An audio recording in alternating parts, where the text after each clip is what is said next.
Today I will be interviewing Myrna Dixon about her time in the Swedish colony. Because, like Dana, being from Stockholm, doesn't remember midsummer. They didn't do it. So what was your favorite thing about living in the Swedish colony?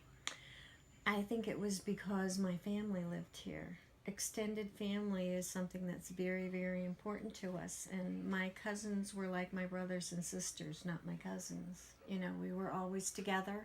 We had big family gatherings, and Christmas was at Grandma's with everyone. Everybody went there, and birthday parties were celebrated with all of the family. I think the extended family, because at that time most of my family was here. What was midsummer like for you? It was at Gustav Adolf Church, and it was one day. And when I was younger, the Sunday school children used to dress up in their Sunday best. All the girls had their special dresses, and we had crepe paper hanging from a maypole, all different colors. And we used to dance around that maypole until all the paper was twisted around it. And I remember one midsummer when it was muddy. We were a mess when we were done. And then we had a fish pond, I guess is one thing I remember really well about it, because we had the fish pond then at the midsummer. And Willie Johnson used to take his whole freezer out of his store with ice cream, and we'd have ice cream. What is the most memorable story for you?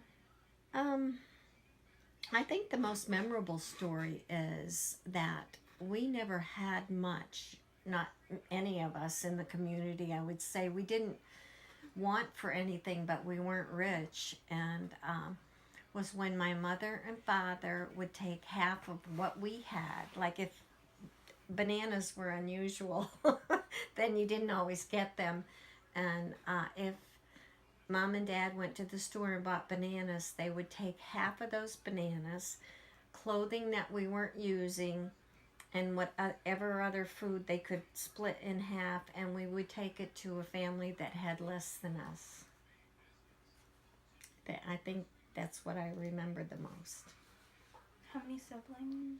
I have one sister, but I have many siblings because of my cousins. Yes. How has the Swedish colony changed?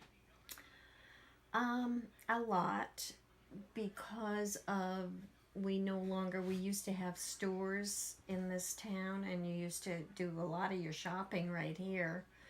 And people, I guess, there are a lot of different people. It used to be, we knew everyone, and everyone knew everyone else, and now that's changed a lot. How did you get to school? I rode the bus to New Sweden School, and then when I went to high school, we had to pay for our rides with people either going to work or kids who had a car, because we had no buses running to Kirby. What type of chores did you have? We had to do the dishes and do different cleaning chores in the house, and we had to cook supper. My mother worked, and my dad wanted supper on the table at 5. So we learned to cook at a very young age.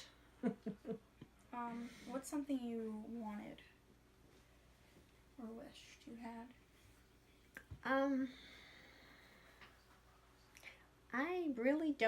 I don't really know. I didn't have to wish for much. I at the time, I didn't know any other life, and it was a good life, and we didn't want for things. We had everything we needed, and we had good family, and we celebrated birthdays and Christmas, and so I guess it was pretty good. We had plenty of food.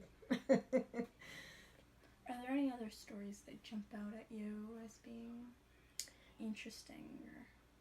Yeah, I miss my grandparents' farm, because a lot of this area was fields. Now it's all grown up. A lot isn't farmed anymore.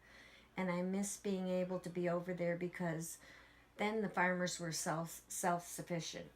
They grew their food, they had animals, they had their own milk and eggs, and it was a big part of my life. And I miss that because that was fun. But Willie Johnson's store, I think, was a big part of my life. We used to go up there, and he had penny candy, and he was the nicest man you want to know.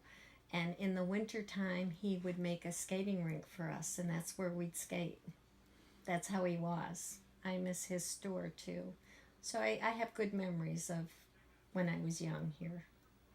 And may I post this interview to you? Yes, you Thank can. you.